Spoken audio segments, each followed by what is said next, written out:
నాయకులు నలుమూలల తెలంగాణ నుంచి బలహీన వర్గాల మద్దతుదారులు కులానికి మతానికి అతీతంగా వేలాది మంది తరలి వచ్చి నిన్న జంతర్ మంతర్లో ఉదయం నుంచి సాయంత్రం వరకు నిరసన కార్యక్రమంలో పాల్గొనడమే కాకుండా ఇండియా కూటమికి సంబంధించిన దాదాపుగా 100 మంది పార్లమెంట్ సభ్యులు వివిధ రాజకీయ పక్షాలు Samajwadi party, NCP, DMK, communist పార్టీలు, ఇతర చాలా రాజకీయ పార్టీలు దాదాపుగా 100 మంది పార్లమెంట్ సభ్యులు జంతర్ మంతర్లో మేము కాంగ్రెస్ పార్టీ ఆధ్వర్యంలో చేపట్టిన నిరసనకు సంపూర్ణమైన మద్దతు పలికి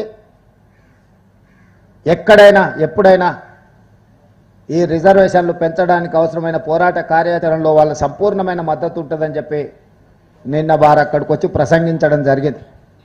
దాదాపుగా 10 రోజుల ముందు నుంచే రాష్ట్రపతి గారిని కలిసి రాష్ట్రపతి గారి దగ్గర విద్యా ఉద్యోగ అవకాశాలలో 42% రిజర్వేషన్ల బిల్లు, స్థానిక సంస్థలలో 42% రిజర్వేషన్లు ఓబీసీలకు ఇవ్వాల్సిన 2 బిల్లులు, చంద్రశేఖరరావు గారు తీసుకొచ్చి గుదిబండగా మారిన 50% పరిమితితో కూడుకున్న ఆర్డినెన్స్ను ఆమోదించండి అని రాష్ట్రపతి గారికి కలిసి విజ్ఞప్తి చేయాలని దాదాపుగా 10 రోజుల క్రితమే రాష్ట్రపతి గారి అపాయింట్మెంట్ మేము అడగడం జరిగింది. మేము రాష్ట్రపతి గారి అపాయింట్మెంట్ అడిగిన తర్వాత అమిత్ షా గారు, నరేంద్ర మోడీ గారు రాష్ట్రపతి గారిని కలిసారు.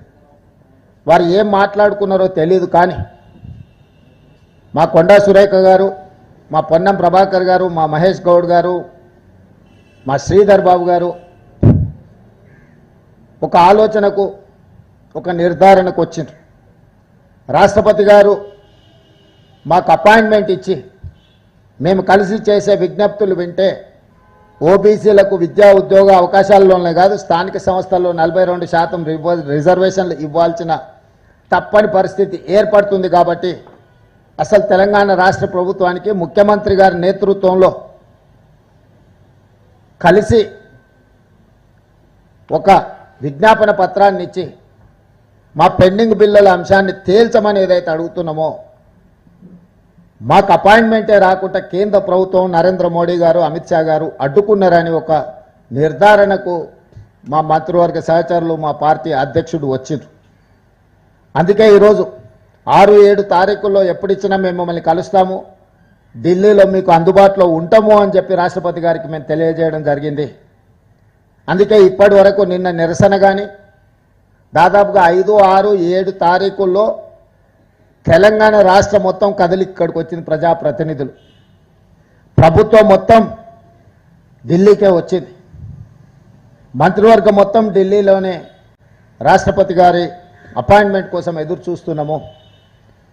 దురదృష్టవశాత్తు రాష్ట్రపతి గారి అపాయింట్మెంట్ మాకు దొరకలేదు. ఇది శోచనీయము, ఇది బాధాకరము, ఇది తెలంగాణ ప్రజలకు అవమానకరము. బలహీన వర్గాల హక్కులను కాలరాయడానికి భారతీయ జనతా పార్టీ మొదటి నుంచి ఇప్పటి వరకు కుట్రలు చేస్తూనే వస్తుంది.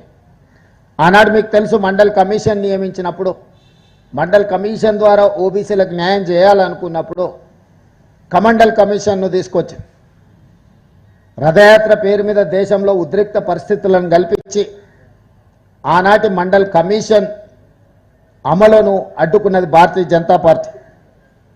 ఆ తర్వాత డాక్టర్ మన్మోహన్ సింగ్ గారు ప్రధానమంత్రిగా ఉన్నప్పుడు, యూపీఏ చైర్పర్సన్గా శ్రీమతి సోనియా గాంధీ గారు ఉన్నప్పుడు ఐఐటి, ఐఐఎం, సెంట్రల్ యూనివర్సిటీలలో బీసీ రిజర్వేషన్లు లేవు, ఖచ్చితంగా అమలు చేయాలి అని నిర్ణయం తీసుకున్నప్పుడు బీజేపీ యూత్ ఫర్ ఈక్వాలిటీ పేరు మీద ఆనాడు ఆ రిజర్వేషన్లను కూడా అడ్డుకున్నారు. కానీ మన్మోహన్ సింగ్, శ్రీమతి సోనియా గాంధీ గారు ఐఐటి, ఐఐఎం, సెంట్రల్ యూనివర్సిటీల్లో ఓబీసీ రిజర్వేషన్లు అమలు చేయడం ద్వారా ఆనాడు అండగా నిలబడ్డారు. ఆ రోజు కూడా కుటిల నీతిని భారతీయ జనతా పార్టీ ప్రదర్శించింది. ఈనాడు మేము మొదలుపెట్టిన ఓబీసీ రిజర్వేషన్ల పెంపును 42% ఎట్లయినా అడ్డుకోవాలి అని బీసీ ద్రోహులుగా ఉన్న బీజేపీ ఈరోజు ముస్లింలకు స్థానిక సంస్థలలో రిజర్వేషన్లు ఇస్తున్నారని ఒక వితండవాదం చేస్తున్నారు. మేము పంపించిన బిల్లులను మీరు చూడండి, ఎక్కడైనా ఏదైనా మతానికో ఏదైనా కులానికో ప్రత్యేకమైన రిజర్వేషన్ ఉన్నదా? స్థానిక సంస్థల్లో 42% ఎన్ బ్లాక్గా ఎస్సీ రిజర్వేషన్లు కానీ ఎస్టీ రిజర్వేషన్లు కానీ ఓబీసీ రిజర్వేషన్లు కానీ ఎన్ బ్లాక్ కేటాయించడం జరుగుద్ది. కులాలు ఉపకులాల పేరు మీద రిజర్వేషన్లు ఎక్కడా లేవు, ఇప్పటి వరకు అమలు జరగలేదు. ఎస్సీ ఎస్టీ ఓబీసీ రిజర్వేషన్లు ఎన్ బ్లాక్ వాళ్ళ జనాభా దామాషా ప్రకారం ఎస్సీ ఎస్టీలకు రిజర్వేషన్లు అమలు చేయడం, ఓబీసీలకు గతంలో చంద్రశేఖరరావు గారు మేము 34% ఇస్తే ఆయన 23%కి తగ్గించి కుదించి ఎన్ బ్లాక్ 23% రిజర్వేషన్లు అమలు చేశాడు. ఈరోజు యాజ్ ఇట్ ఈస్గా 42% ఎన్ బ్లాక్ రిజర్వేషన్లు ఇవ్వాలి ఓబీసీలకు అని మాత్రమే చట్టంలో ఉంది. కానీ దురదృష్టవశాత్తు కేంద్ర మంత్రి కిషన్ రెడ్డి గారు, బండి సంజయ్ గారు వారు చట్టాన్ని చదివినరా చదవలేదా, లేకపోతే రాజకీయ ప్రేరేపితమైన ఆలోచనలతోని చదవకుండానే కళ్ళు మూసుకొని మాట్లాడుతున్నారా నాకు తెలీదు. ఈరోజు మీరు ముస్లింలకు రిజర్వేషన్లు ఇస్తున్నారు కాబట్టి మేము 42% అడ్డుకుంటున్నాము అని వితండవాదం చేస్తున్నారు.